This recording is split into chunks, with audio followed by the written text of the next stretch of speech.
안녕하세요. 정상으로 인도하는 사람들 셀파 김혜성입니다. 자, 이번 시간에는 지난 122회 전산세무 1급 실무 문제풀이를 시작해 보도록 하겠습니다. 지금 바로 화면 속으로 들어가 보시도록 하겠습니다. 자, 잠시 쉬셨죠? 자, 이제 법인 조정 문제를 한번 풀이해 보도록 하겠습니다. 자, 회사 코드가 형만상회로 변경되었기 때문에 메인 프로그램에서 반드시 따당 하셔서 형만상회로 변경을 해 주셔야 합니다. 아시겠죠? 그래서 형만상회로 변경을 해 두시고 문제를 풀으셔야지 된다라는 거. 자, 그 다음은 형만상회는 제조 도매업을 영위하는 중소기업에 해당한다 그랬고요. 25년 결산법, 12월 31일 결산법인입니다. 네. 제가 이번에 미리 예상한 예상 문제 중에 재고자산 평가 조정 명세서를 제외하고 나머지는 다 예상 문제 찍어드린 거에 다 나왔네요. 네. 다음 시험에도 꼭 다 나왔으면 좋겠습니다. 자, 일단 우리 첫 번째 수익금액 조정 명세서 서서부터 순서대로 한번 풀이를 한번 시작해 보도록 하겠습니다. 수익금액 조정 명세서하고 그 다음에 조정 후 수익금액 명세서를 작성하라고 했고요. 당연히 소득금액 조정 합계표 및 명세서 이 부분은 여러분들이 조정 등록을 하면 그걸로 작성이 자동으로 되는 겁니다. 그래서 조정 등록을 하면 자동으로 작성되는 거니까 크게 신경 안 쓰셔도 될 것 같고요. 자, 상품 매출 나와 있고요. 그 다음에 제품 매출 나와 있고, 그 다음에 상품 매출에는 아래와 같은 특이사항이 발견되었다. 그래서 상품 매출이 회계 담당자 직원의 실수로 누락됐다 그랬어요. 그러면 일부 상품 매출에 대해서 우리는 추가로 등록을 해 주셔야겠죠. 그쵸? 추가해 주시면 되겠고. 위탁 판매 상품의 거래 내역 통보가 지연되어 24년 2월분, 그러니까 12월분, 그러니까 전년도 거예요. 그쵸? 이게 당기의 매출원가에 포함되어 있고 그랬으니까 당기 매출원가에서 어떻게 해야 한다? 얘는 차감해 주셔야겠죠. 그쵸? 차감해 주시면 되겠고. 자, 그 다음은 세 번째는 부가세 과세표준 내용, 아래 내용이 포함되어 있다 그랬어요. 그래서 부가세 과세표준에 귀속 시기는 도래하지 않았지만 적법한 세금계산서 발급 시기, 발급한 5천만 원에 500만 원이 있고 그 다음에 거래처 접대 목적으로 제공한 상품이 2천만 원이 있다. 이렇게 되어 있어요. 이 과세표준은 우리가 조정 후 수익금액 명세서에서 우리가 처리를 할 거니까 자, 우리 메인 프로그램에서 법인 조정에 가셔서 수익금액 조정 명세서부터 불러오도록 하겠습니다.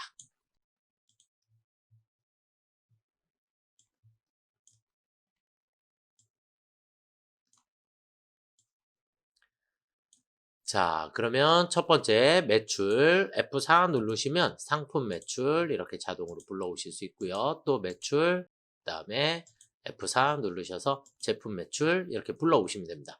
여기까지는 뭐 불러오는 건 그대로 똑같이 불러와질 거니까 크게 신경 안 쓰셔도 되겠는데 문제는 특이사항 입력하실 때 이거는 시기가 잘못된 거니까 기타 수익 금액 조정에 가셔서 매출 누락 그래서 수익금액 2억 원이고요. 대응원가는 1억 2천만 원입니다. 이렇게 추가해 주시면 되겠고 그 다음에 전기분해에 대해서 그래서 전기 매출 누락 얘는 수익금액에 마이너스 1억 원에 마이너스 6천만 원 얘는 단기에 들어가 있으니까 빼주셔야지 되는 이렇게 보시면 되겠고요. 자, 이 기타 수익금액 조정을 누르셨으면 그 다음에 수익금액 조정 계산서에 가보시면 이렇게 돼 있어요. 자, 그래서 첫 번째 둘 다 상품이네요. 그쵸? 상품에 여기는 매출만 조정하시는 겁니다. 매출. 그래서 가산 조정 우리 여기에서 보시면 더해야 될 건 2억 원이고 빼야 할 게 1억 원입니다.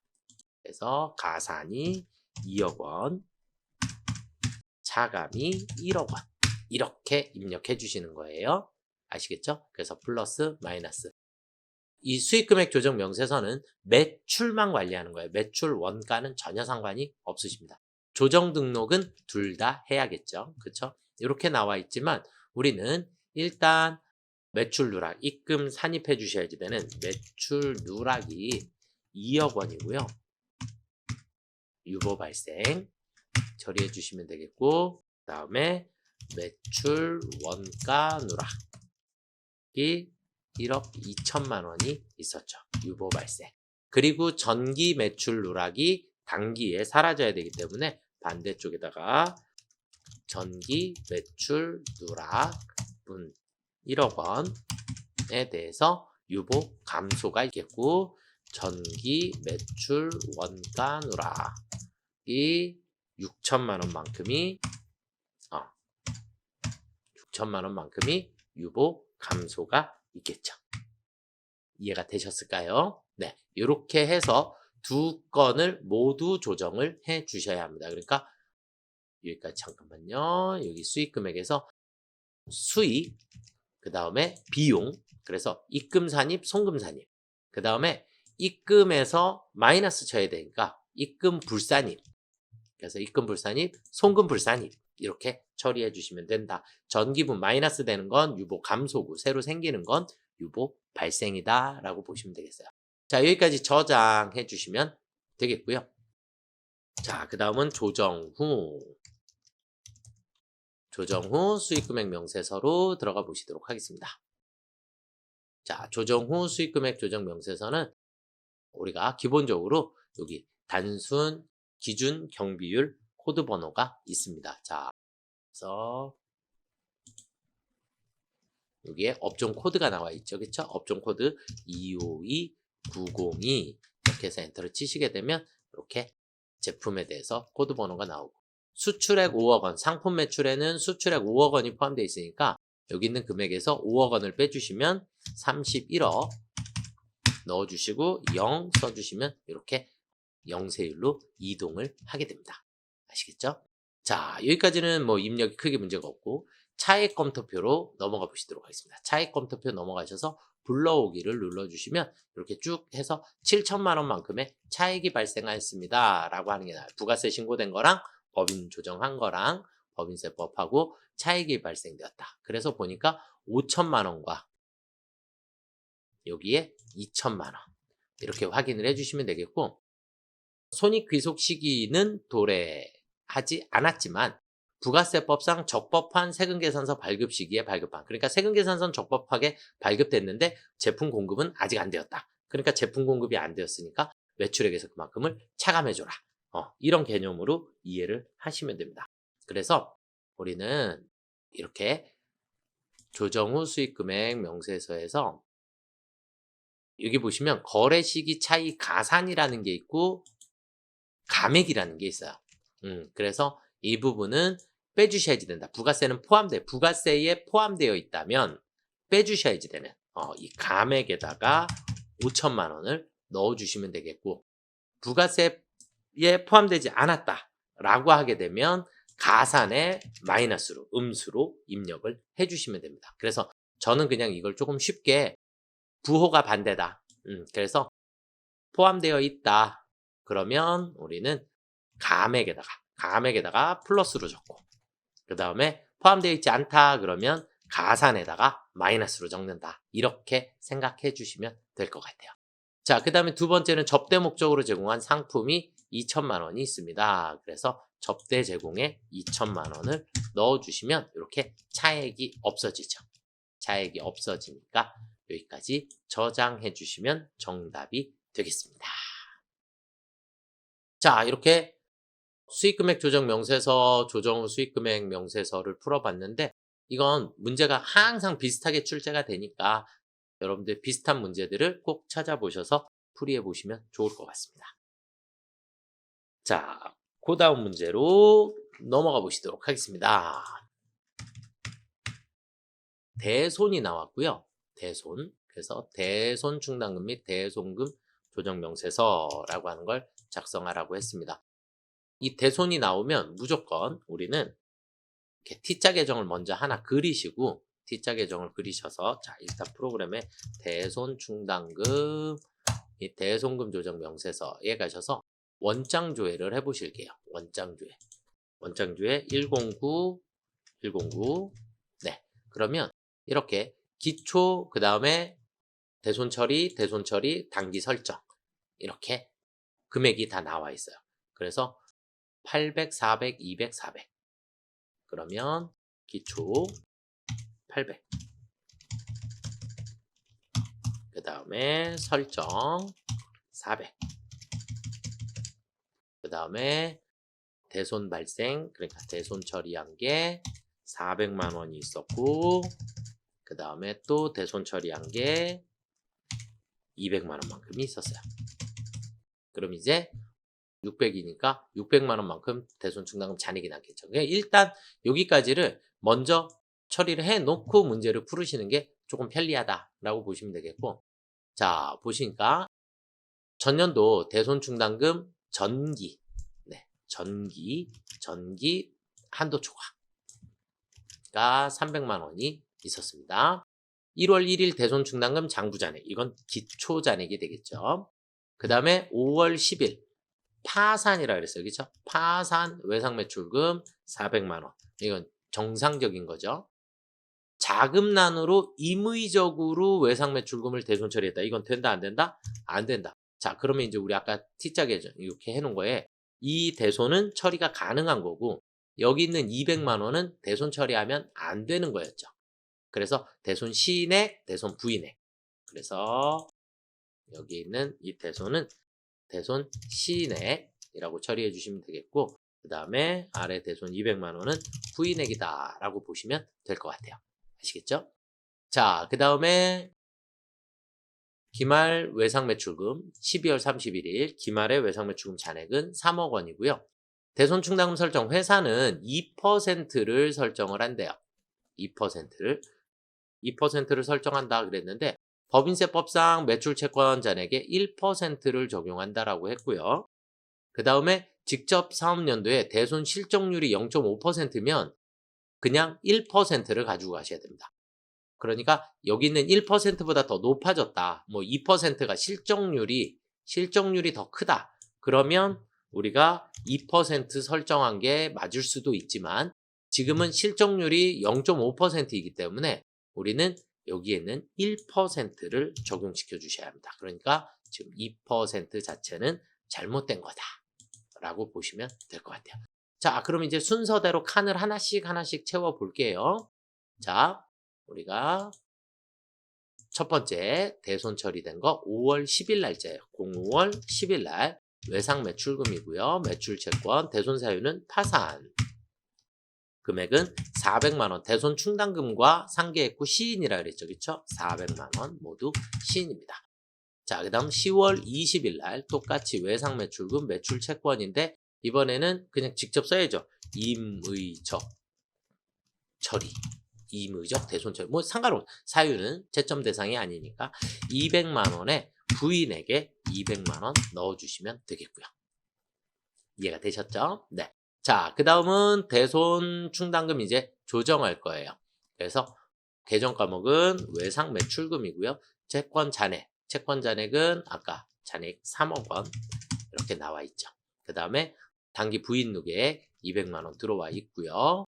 자, 그 다음은 이제 화면 아래쪽으로 내려가 보시도록 하겠습니다. 여기서부터 이제 출발을 할 건데, 장부상 충당금 기초잔액은 800만 원이 있었죠. 그렇죠? 그래서 800만 원. 그 다음에 충당금 부인 누계액, 이거는 여기 있는 10번은 전기 대손 충당금 부인이에요.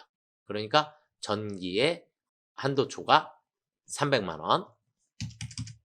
그 다음에 충당금 보충액은 무조건 8번에서 11번을 뺀 나머지 금액이에요. 그러니까 200만 원만큼 보충해 주시면 되겠고, 단기 계상액은 우리 아까 T자에 단기 설정한 거 400만 원만큼이 있죠. 그렇죠?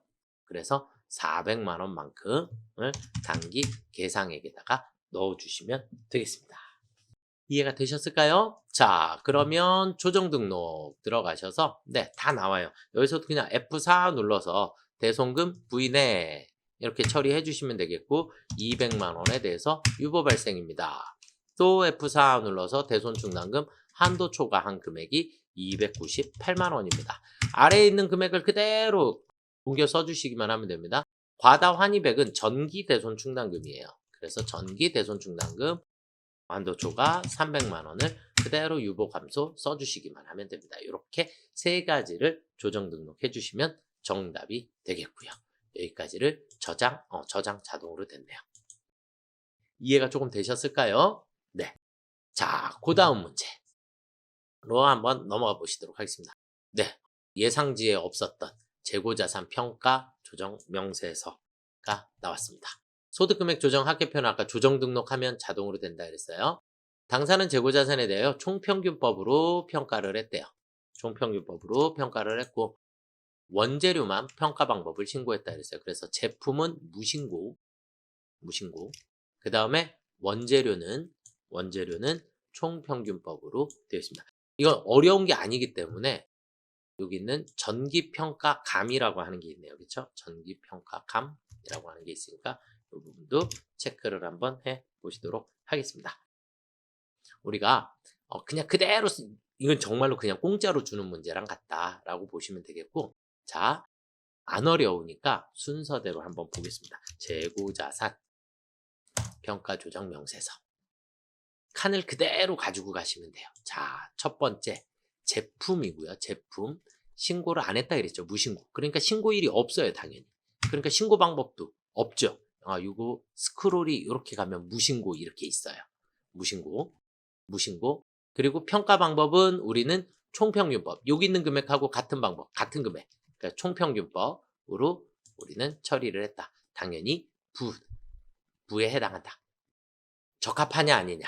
그러니까 신고를 안 했기 때문에 신고를 안 했으면 선입선출법으로 처리를 하시면 맞아요. 그런데 총평균법으로 했기 때문에 무조건 일단 선입선출법이 기준이다 라고 생각해 주시면 되겠고, 그 다음에 원재료는 신고일이 있죠. 2013년 03월 31일 날 신고된 방법은 총평균법 4번이고요. 그 다음에 실제 평가 방법도 총평균법 4번입니다. 그러니까 얘는 자동으로 여가 나오죠. 그러니까 내가 총평균법으로 신고했는데 총평균법으로 평가를 했으니까 그럼 맞게 한 거다. 이렇게 보시면 될 것 같아요. 자, 그 다음은 이제 화면 아래쪽에 첫 번째 우리 제품서부터 해볼까요? 제품. 여기 칸들을 조금 줄여볼게요. 화면에 잘 안 보이시니까. 앞에는 채점 대상이 아니니까. 자, 회사 계산 장부가. 회사는 장부상 금액이 1억 5천만 원입니다. 세법 신고 방법이 없으니까 여기는 당연히 빈칸일 거고요. 그 다음 선입선출법으로 했을 때는 1억 4천5백만 원입니다. 그래서 500만 원만큼의 조정 등록이 필요해요. 요거 잠시 후에 보여드릴게요. 자, 원재료 153번이고요. 원재료. 그래서 장부금액 5천만 원이고 세법상 신고금액 5천만 원. 서로 같죠. 그렇기 때문에 조정액이 따로 필요 없는 겁니다. 요게 이 500만 원, 마이너스 500만 원이 조정 등록에 들어가 보시면 뭐라고 나와 있냐? 여기에 재고자산 평가 증액 500만 원이라고 나와 있어요. 그러니까 여기에다가 뭐 F4 눌러서 재고자산 평가 증 하셔도 되고, 아니면 여기에 그냥 제품이라고 쓰셔도 상관없으세요. 그런데 우리가 F4 눌러서 재고자산 평가 증이라고 하니까 자동으로 유보 발생으로 처리해. 왜냐면 재고자산은 계속 다음 연도로 넘어가는 거니까 유보 발생으로 처리를 해주시면 됩니다. 자, 그럼 여기 나와 있는 거 빨리 컨닝을 할게요. 전기평가감이라 그랬죠. 그럼 평가증이 이쪽 우측에 생겼으니까 평가감은 이쪽에 있었겠네요. 그렇죠? 그럼 다음 해가 되면 전년도의 기말은 다음 해의 기초로 자동으로 정리가 돼버려요. 그렇기 때문에 반대쪽으로 사라지는 겁니다. 여기에 있었던 게 여기로. 그래서 전기평가감 100만 원. 당연히 유보 감소 처리해 주셔야겠죠. 그러니까 전기평가감 이쪽에 있었다라는 거, 그것만 잘 이해를 하시면 되겠습니다. 여기까지 저장해 주시면 정답이에요. 그래서 재고자산 평가조정 명세서는 우리가 기본은 무조건 무슨 법이다? 선입선출법이다. 그래서 신고를 내가 했으면 신고한 방법대로, 그러니까 총평균법 신고했는데 총평균법으로 평가를 했으면 적법하게 평가한 거다라고 보시면 되겠고, 서로 신고 방법과 평가 방법이 서로 다르거나 이렇게 무신고되어 있거나 무신고되어 있으면 선입선출법으로 하셔야 돼요. 그런데 선입선출법이 아니다라고 하면 무조건 부로 처리해 주시면 되겠고, 그래서 신고를 했으면 회사 장부금에 신고한 방법 이렇게. 그 다음에 무신고했으면 신고 방법이 없으니까 여기는 빈칸 여기다가 입력해 주시면 그러면 조정 등록은 자동으로 뜨게 됩니다. 아시겠죠? 제품, 원재료 이런 것들 막 구분을 조금 해주시면 좋을 것 같고 여기까지 저장해 주시면 정답이 되겠습니다. 자, 그 다음은 원천 납부세액 명세서라고 나와 있는데 네, 너무 쉽죠? 이거는 그냥 그대로 있는 그대로 넣어주시기만 하면 됩니다. 이번이 어떻게 보면 조금 기회이지 않았을까라고 생각이 들 정도네요. 자, 한번 보시겠습니다. 컨트롤 엔터 원천 납부세액 명세서 들어가셔서 원천 납부세액 우리 항상 요 칸에 뭐 적을까요? 적요를 입력하시오. 근데 적요란에는 비영업대금의 이자 뭐 이런 식으로 그냥 입력하시면 됩니다. 그냥 바로. 그래서 첫 번째 비영업대금 이익 해주시고 내국인이고 거래처 테이스트 FE 눌러서 테이스트 해주시면 되겠고 원천 징수일은 04월 30일입니다. 250만 원이고 세율은 25%. 지방세 납세지가 상대원동 이렇게 주어져 있기 때문에 FE 눌러서 상대원동 치시면 이렇게 상대원동 나오게 됩니다. 자, 그 다음은 정기 예금 이자. 네, 그렇게 순서대로 다 넣어주시기만 하면 됩니다. FE 우리은행 모란역 지점 원천징수 일자는 06월 30일 600만 원에 대해서 14%. 이번에는 성남동 그랬어요. 성남동.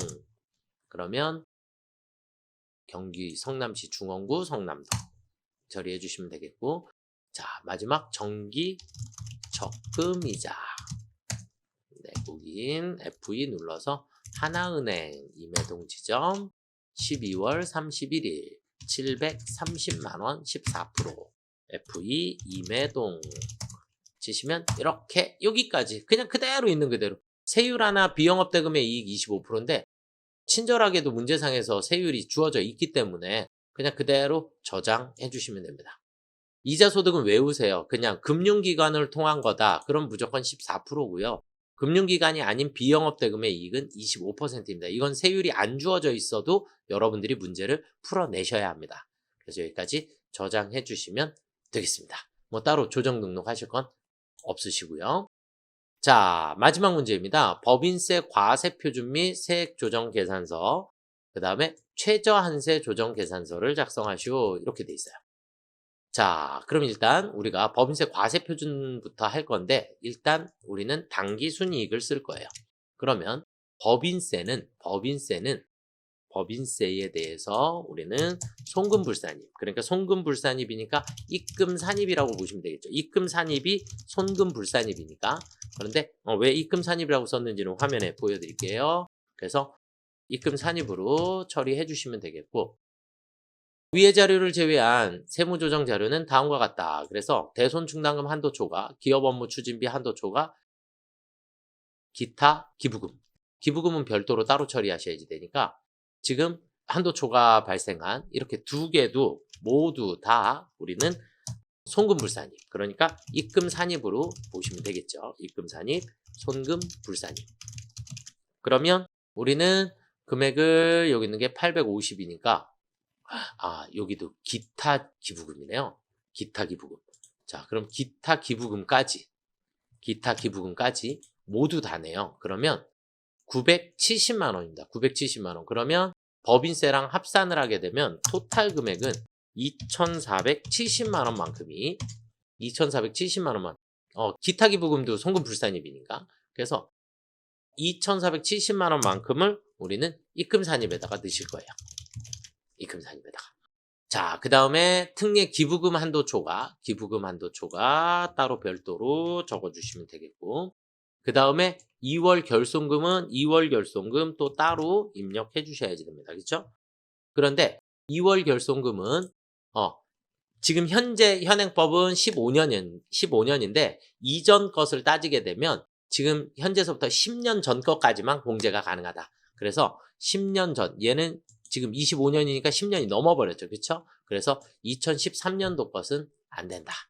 그래서 여기 있는 부분만 가능하다라고 보시면 되겠어요. 2월 결손금. 자, 그 다음에 세액감면 나와 있는데 중소기업 특별 세액감면, 그 다음에 통합 고용증대 세액공제 이렇게 나와 있는데 얘네들은 최저한세를 적용을 받을 건지 아닐 건지를 찾아주셔야지 돼요. 최저한세 적용 대상인지 아닌지. 다 외우고 계시면 좋겠지만 우리가 적용 대상인지 아닌지는 어떻게 찾으시면 되냐면 똑같은 글자를 자 여기에 공제감면세액 및 추가납부세액 합계표라고 하는 데가 있어요. 여기에 가셔서 기본적으로는 최저한세 적용 대상에서 적용 세액감면이라 그랬어요. 첫 번째 거는 세액감면. 그래서 세액감면 네 들어가셔서 중소기업 특별세액감면 찾아보시면 돼요. 여기 있다. 그쵸? 이렇게 눈으로 확인하세요. 그래서 최저한세는 적용. 자, 그 다음에 통합 고용증대 세액공제라 그랬어요. 이번에는 세액공제. 그럼 여기 최저한세 적용 세액공제에 가셔서 컨트롤 F 눌러서 통합고용이라고 검색을 하시면 통합고용을 내가 찾아줄 거예요. 이렇게 통합고용 세액공제. 그러면 얘도 적용 대상입니다. 이렇게 확인만 해주시면 돼요. 이 창에서. 그래서 얘도 마찬가지 최저한세 적용이다. 둘 다.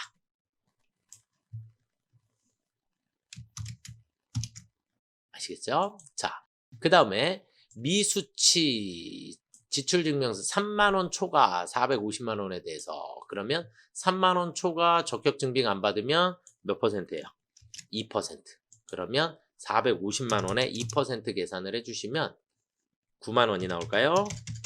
9만원만큼의 가산세 내셔야 합니다. 그쵸? 9만원의 가산세 내시면 되겠고 중간예납 원천납부세액은 자기 자리에다 그냥 넣어주시기만 하면 되겠고 자 그러면 우리 앞에서부터 순서대로 한번 가보도록 하겠습니다.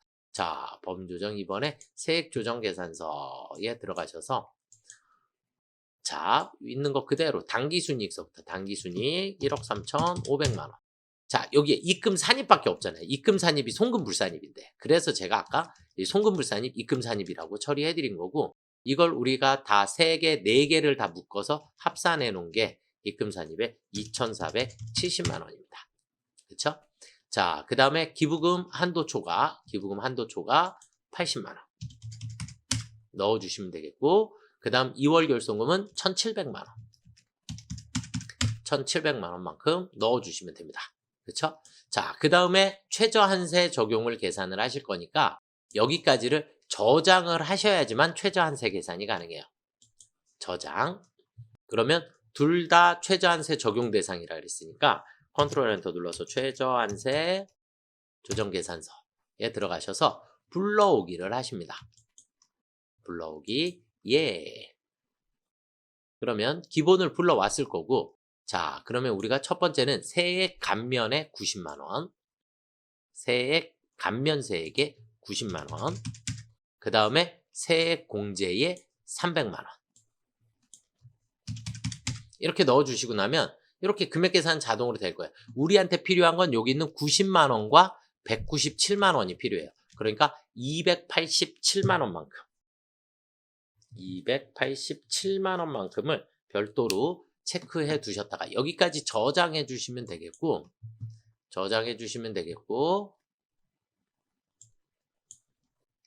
여기에 287만원 넣어주시면 됩니다. 원래는 다 불러오기로 가능한데 우리가 앞에서 이 당기순이익서부터 수기로 입력을 했기 때문에 이 최저한세로 못 불러오게 되면 여기 있는 앞에 있는 게 다 틀어지게 돼요. 그래서 불러오지 못하고 아까 수기로 한쪽에다 옆에다 적어 두셨다가 옮겨주시는 거예요. 아시겠죠? 자 그리고 우리 가산세 얼마 있었어요? 9만원 가산세 그 다음 중간예납액 700 그 다음에 원천납부세 120만원까지 넣어주시면 정답이 되겠습니다. 그래서 차감납부세액이 193만 5천원이 나왔네요. 그쵸? 네, 여기까지 저장해 주시면 정답이 되겠습니다. 그래서 이 법인조정 문제 풀으실 때는 여러분들이 지금 이 최저한세 같은 경우가 조금 적용 대상인지 아닌지를 여러분들이 판단하시는 게 조금 어려우실까 봐 그래서 여기 추가 납부세액 합계표에 가셔서 똑같은 글자를 여기 간면에 가셔서 컨트롤 F 누르셔서 조회하세요. 세액 공제에 가셔서도 컨트롤 F 눌러서 조회해 보세요. 이게 제일 빠르고 가장 정확한 방법이에요. 아시겠죠? 그렇게 처리해 주시면 될 것 같습니다. 네, 여기까지 법인조정 문제까지 해서 122회 전산세무 1급 기출 실무 문제를 전부 다 풀어봤습니다. 여러분들의 합격을 응원하겠습니다. 수고들 많이 하셨습니다.